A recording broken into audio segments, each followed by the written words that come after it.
જય સ્વામિનારાયણ. આપણે શીખીએ છીએ પ્રકરણ 10 જેનું નામ છે પેટર્નની રમત. બરાબર.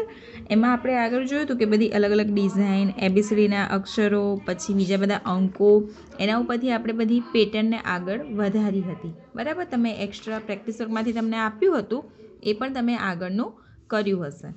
બરાબર છે. હવે આપણે જોઈએ છે પ્રશ્ન 6 જેનું ટાઇટલ છે કે જાદુઈ ત્રિકોણ પ્રમાણે 1 થી 6 સુધીના અંકોને એવી રીતે ગોઠવો કે દરેક હરોળના અંકોનો સરવાળો 12 થાય. બરાબર.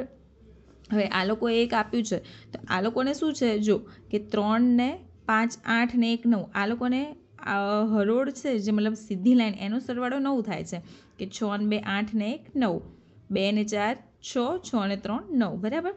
આપણે એવી રીતે ગોઠવવાનો કે જેથી સરવાળો 12 થવો જોઈએ.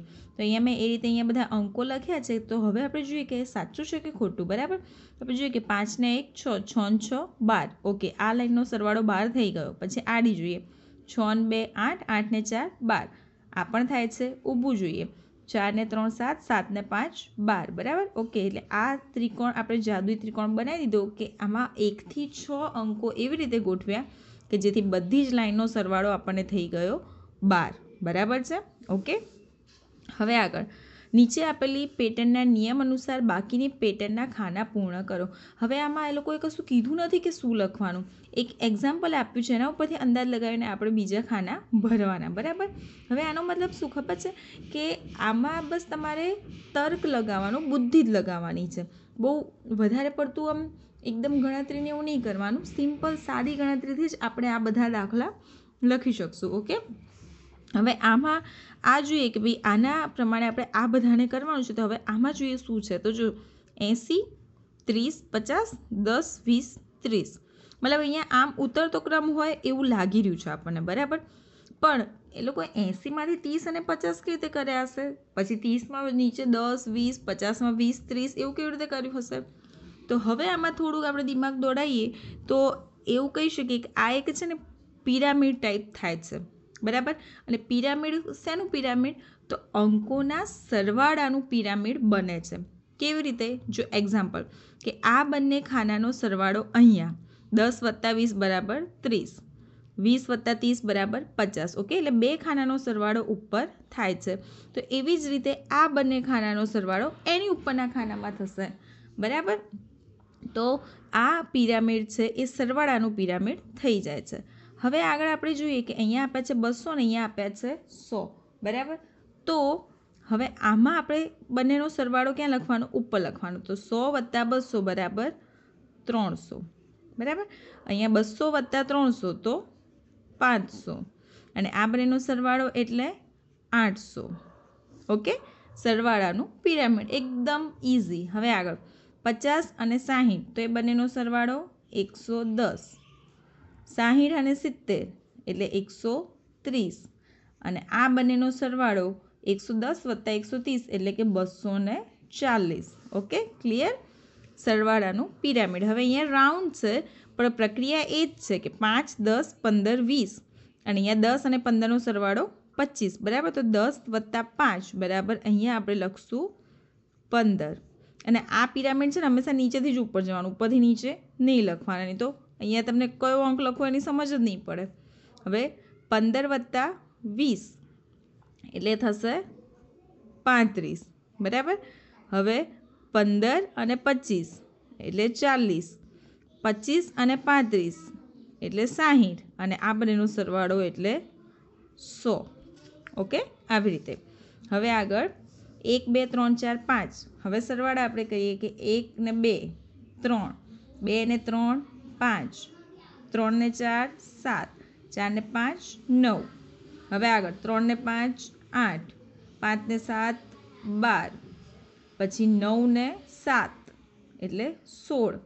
હવે 12 ને 8 20, 12 ને 16 એટલે 28 અને 20 ને 28 બરાબર 48. Okay, simple. આવી રીતે સરવાળો કરતાં કરતાં ઉપર જવાનું હોય, એની જાતે બધા ખાના ભરાતા જશે. બરાબર છે. હવે આગળ આપેલી પેટર્ન અનુસાર 3 અલગ અલગ પેટર્ન બનાવો. બરાબર. હવે આમાં પણ એક્ઝામ્પલ જોવાનું અને ગણતરી. એક્ઝામ્પલને જરા સમજીએ.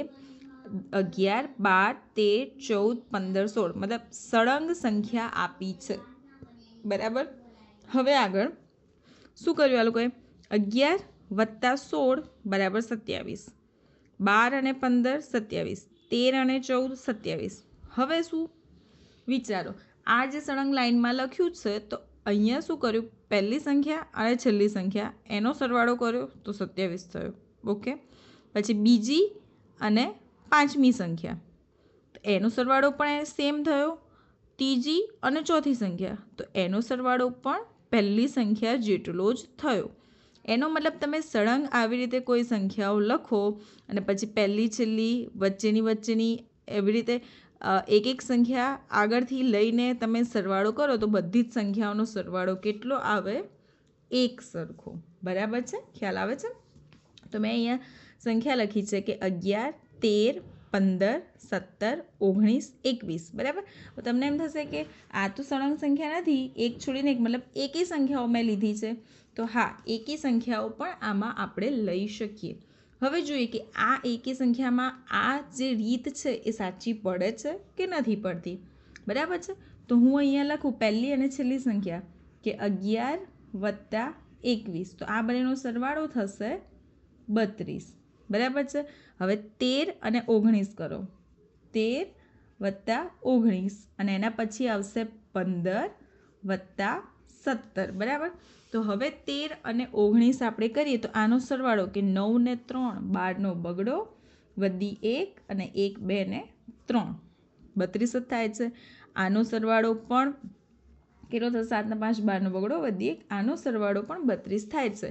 મતલબ પેટર્ન પ્રમાણે આપણે કોઈ પણ આવી રીતે સળંગ સંખ્યા લખીને આ વસ્તુ કરી શકીએ. હા, આ વસ્તુ, આ ટ્રીક તમે તમારા ફ્રેન્ડ સર્કલ સાથે પણ કરી શકો છો. તમારે કહેવાનું કે આવી રીતે સળંગ 6 સંખ્યા લેવાની. હા, આવી રીતે એક છોડીને એક છે તો આવી રીતે બધી એકી સંખ્યાઓ જ લેવાની. પછી એવું નહીં કે મેં 11 લીધા, પછી 14 લઉં, પછી 20 લઉં, પછી 22 લઉં, એવું નહીં. સરખા અંક છોડીને સંખ્યા લેવાની તો તમારી આ ટેકનિક કામમાં લાગશે. પછી તમારે શું કરવાનું ખબર છે? આ રીતે સંખ્યા લખવાની, તમારા ફ્રેન્ડને કહેવાનું પહેલી ને છેલ્લીનો સરવાળો કર. બરાબર. અને પછી કહેવાનું જો તે આનો સરવાળો કરે ને હું હવે એવું કહેવાનું, હું હવે ગેરંટી સાથે કહું છું કે બીજી અને પાંચમી સંખ્યાનો સરવાળો પણ આટલો જ થશે. પછી એ લોકોને પણ શીખવાડવાની કે જો આવી ટ્રીક છે, આના આવું બની શકે છે. બરાબર છે.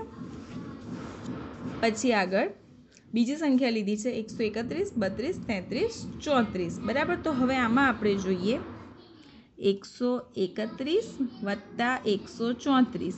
આમાં 4 જ સંખ્યા છે તો પહેલી અને ચોથી લઈ લેવાની. અહીંયા આવશે 132 અને 133. તો સરવાળો 4 ને 1 5, 3 ને 3 6, 1 ને 1 2, 265 આવ્યો. અને આમાં 3 ને 2 5, 3 ને 3 6 અને 2. ઓકે, સાચું છે. અહીંયા મેં સંખ્યા લીધી છે 200, 300, 400 અને 500. 100 વધારે લીધા છે પણ એ સળંગ જ છે. મેં અહીંયા 200, 350, 480 એવું નથી કર્યું. એટલે આવી રીતે સળંગ સંખ્યા લેવાની. તો અહીંયા લખીશું 200 + 500, 300 + 400. તો 5 ને 2 7, 700, 4 ને 3 7 એટલે 700. બરાબર. બંનેનો સરવાળો કેવો થયો? સેમ થઈ ગયો. Okay, clear? હવે આગળ આપેલી પેટર્નના નિયમ અનુસાર ખાલી સ્થાનમાં એવી 5 સંખ્યાઓની પેટર્ન બનાવો કે હરોળની સંખ્યાનો સરવાળો એની આગળની હરોળના કુલ સરવાળાથી 5 વધારે થાય. હવે જો 1 2 3, પછી 2 3 4, 3 4 5, આ બધાનો સરવાળો શું થાય છે કે આનો 6 થયો, આનો 9 થયો, આનો 12. મતલબ આ 3 સંખ્યાઓનો સરવાળો લાઈન આમ ઊભી રીતે જોઈએ તો 3 3 વધે છે કે આમાં 6 થયા, પછી 3 વધ્યા 9 થયા, પછી 3 વધ્યા 12 થયા. બરાબર. હવે એવી રીતે અહીંયા 4 સંખ્યા લીધી કે 1 2 3 4, પછી 2થી ચાલુ કર્યું 2 3 4 5, પછી 3થી ચાલુ કર્યું 3 4 5 6. તો આ સરવાળો કેવી રીતે થાય છે? 10 14 18 કે આમાં 4 4 વધે છે. હવે આપણે એવી પેટર્ન બનાવવાની જેમાં સરવાળો કેટલો વધવો જોઈએ? 5 5 વધવો જોઈએ. બરાબર. તો આપણે અહીંયા 5 સંખ્યાઓ લેવાની કે 1 2 3 4 5. બરાબર. હવે આનો સરવાળો કેટલો થશે? તો 2 ને 1 3, 3 3 6, 6 4 10, 10 ને 5 15. બરાબર, આ થઈ ગયું. હવે બીજી લાઈનમાં શું લખીશું? તો હવે આપણે 2 થી ચાલુ કરીશું કે 2, 3, 4, 5, 6. હવે આનો સરવાળો જોઈએ. 3 ને 2 5, 5 ને 4 9, 9 ને 5 14, 14 ને 6 20. થયો 5નો વધારો? યસ, થઈ ગયો. તો હવે આપણે બધી સંખ્યાઓ લખી દઈએ કે 2 પછી હવે 3નો વારો. 3, 4, 5, 6, 7. 4નો વારો. 4, 5, 6, 7, 8 અને 5નો વારો. 5, 6, 7, 8, 9. હવે જેમ અહીંયા 5 5નો વધારો થાય છે ને, તો આપણે અહીંયા પણ ગણ્યા વગર ડાયરેક્ટ લખી દઈએ ને તો પણ સાચું પડે. જોઈ લઈએ કે 15, 5, 20, 5, 25, 5, 30, 5, 35. ચલો હવે ચેક કરીએ બરાબર છે કે નહીં. બરાબર, 6 ને 5 11, 11 ને 7 18, 18 ને 8 26, 26 ને 9 35. ક્લિયર? આનો સરવાળો જોઈએ. 4 ને 5 9, 9 ને 6 15, 15 ને 7 22, 22 ને 8 30. થઈ ગયા? એટલે આમ જે આડામાં સંખ્યા વધારી એમ અહીંયા પણ એક એક વધે છે. 5 5 વધી જાય છે. જેમ 3 સંખ્યા હતી તો 3 વધ્યા, 4 સંખ્યામાં 4 વધ્યા, 5 સંખ્યામાં 5 વધે છે. બરાબર, આવી જ પેટર્ન છે. બહુ જ મજા આવે એવી. હવે એક આ પ્રશ્ન પણ આપણે જોઈ લઈએ કે મૂળાક્ષરો અને અંકોની પેટર્ન. હવે એમાં એવું છે કે એની નીચે 1 નંબર, બીમાં 2, 3, 4, 5. બરાબર, તો એવી રીતે આપણે અહીંયા આખી એબીસીડી લખવાની અને અહીંયા છે ને બધા અંકો લખી દેવાના. જેમ કે 6, 7, 8, 9, 10. લાઇનસર જ લખવાના. બરાબર, આડાવડા લખવાના નહીં.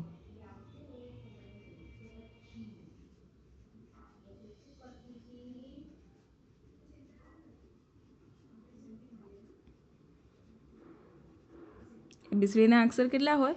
26. બરાબર, 26 સુધી અહીંયા લખાઈ ગયું છે. ક્લિયર? હવે ઉપરોક્ત પેટર્નના નિયમ અનુસાર ગુડ નાઇટ લખો. હવે ગુડ નાઇટ આ લોકોએ લખી દીધું છે, તો આપણે કેવી રીતે લખવાનું? તો આપણે શું કરવાનું ખબર છે? આ અક્ષરોની બદલે આ આંકડાઓનો ઉપયોગ કરીને ગુડ નાઇટ લખવાનું. બરાબર, આ શેમાં કામમાં લાગે ખબર છે? જે અમુક શું કહે, જે પેલા ડિટેક્ટિવ લોકો હોય, અમુક જે લોકોને મેસેજ આપવાના હોય, જે બીજા દેશના હોય, ટેરરિસ્ટને લોકો હોય ને, એ આવી રીતે છુપા સંદેશા મોકલે એકબીજાને. ડાયરેક્ટ એને કોઈને કહેવું હોય કે ગુડ નાઇટ, તો ડાયરેક્ટ લખી દે તો બધાને ખબર પડી જાય, કેમ કે એ લોકોના ફોન મેસેજ બધું કંઈ બી રેકોર્ડ ટ્રેક થઈ શકે છે. એટલે આ લોકો શું કરે, આવી રીતે નક્કી કરી દે કે એબીસીના અક્ષર આવી રીતે ગોઠવી દે. આ તો એકદમ ઇઝી રીત છે. એ લોકોનું તો એકદમ હાઈ લેવલનું હોય બધું. બરાબર, પછી નક્કી કરે કે જી, તો જી માટે કયો શબ્દ વાપરવાનો? 7. પછી ઓ, તો ઓ માટે વાપરવાનું 15. તો અહીંયા લખીશ 15, 2 વખત છે એટલે 15. અને ડીના બદલે વાપરવાનું 4. બરાબર, એને ગુડ લખવું હોય ને તો આ અંકો લખે. એટલે આ અંકો કોઈ વાંચે તો એને તો કોઈ અંદાજ જ ના આવે કે આ 7, 1, 5, 1, 5, 4 શું છે, પણ એકચ્યુઅલી એનો મિનિંગ થતો હોય ગુડ. બરાબર, આવી રીતે છે. એ લોકો છુપી રીતે મેસેજ મોકલતા હોય. પછી આગળ નાઇટ, એન, તો એનમાં છે 14, આઈમાં છે 9, જીમાં છે 7, એચમાં 8 અને ટી, તો ટીમાં આવે છે 20. બરાબર, આવી રીતે. તો આ આપણે લખ્યું છે ગુડ નાઇટ. આવા બીજા ઘણા બધા પેટર્ન, ઘણા બધા અક્ષરોને એ બધું આપણે કરવાનું છે. એ હવે આપણે આપણી નેક્સ્ટ વિડીયોમાં જોઈ લઈશું. બરાબર, તો ખાસ એ વસ્તુ છે કે આ બધું આપણે પછી નેક્સ્ટ વિડીયોમાં આપણે જોઈ લઈશું. આજે તમારે આ બધું જે છે સ્વાધ્યાય પોથીમાં પૂરવાનું છે અને બીજા પ્રેક્ટિસ વર્કમાંથી આવી બીજી પેટર્ન હું તમને આપીશ. એ તમારે તમારી નોટમાં સારા અક્ષરે વિચારીને લખી દેવાની છે. બરાબર, જય સ્વામિનારાયણ.